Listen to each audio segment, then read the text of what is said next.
இல்ல செஞ்ச தப்பெல்லாம் சீக்கிரமாவே வெளிவரணும் அப்படின்னு யாரெல்லாம் நினைக்கிறீங்களோ இந்த வீடியோக்கு ஒரு லைக் போட்டுருங்க. இங்க கண்மணி அன்புவ பார்த்ததுனால செம கோவமா வீட்ல போறாங்க. அப்ப கண்மணியோட அம்மா இருந்துட்டு, "என்னாச்சு? ஏன்டி இவ்வளோ கோவமா இருக்க?" அப்படின்னு சொல்லிட்டு கேட்குறாங்க. அவர் இங்கேயே வந்துட்டாரு. எங்க போனாலும் என்ன நிம்மதியாவே இருக்க விட மாட்டாரு போலக்க அப்படின்னு சொல்லிட்டு கண்மணி சொல்றாங்க. "யாருடி அது?" அப்படின்னு சொல்லி கேட்கும்போது, "அன்பு" அப்படின்னு சொல்லிட்டு கண்மணி சொன்னதும், "மாப்பிள்ளை இங்க வந்திருக்காரா?" அப்படின்னு சொல்லிட்டு கேட்குறாங்க. "ஆமா. நான் வேலை பார்க்குற ரெஸ்டாரண்ட்ல தான் அவரும் ஜாயின் பண்ணியிருக்காராம். அப்படிதான் ஜீவா சொன்னான்." அப்படின்ட்டு இங்க கண்மணி சொன்னதும், இங்க கண்மணியோட அம்மாவுக்கு இப்போவே மாப்பிள்ளை கிட்ட பேசணும்னு சொல்லிட்டு நினைக்கிறாங்க.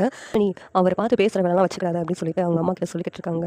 ஆனா கண்மணி அம்மா எதிர்ச்சியா வெளியில வரும்போது அன்புவ பார்க்குறாங்க. பார்த்துட்டு, "மாப்பிள்ளை எப்படி இருக்கீங்க?" அப்படின்னு சொல்லிட்டு கேட்குறாங்க. "நல்லா இருக்கேன் அத்த. உங்ககிட்ட நான் முதல்ல மன்னிப்பு கேட்கணும்னு நினச்சேன். எங்க பாட்டி பண்ணதெல்லாம் தப்பு தான். அந்த நேரத்தில உங்களுக்கு என்னால சப்போர்ட் பண்ண முடியல.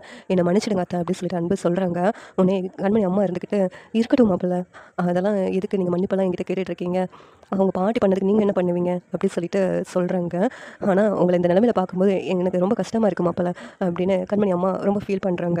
"கண்மணியோட நீங்க சேர்ந்து வாழணும் மாப்பிள. கண்மணிய மன்னிச்சு ஏத்துக்கோங்க. கண்மணி உங்க பாட்டிய அடிக்கவும், கைய ஓங்குனது தப்பு தான். அவளுக்கு பதிலா நான் உங்ககிட்ட சாரி கேட்கிறேன் மாப்பிள" அப்படின்னு கண்மணி அம்மா சொல்றாங்க.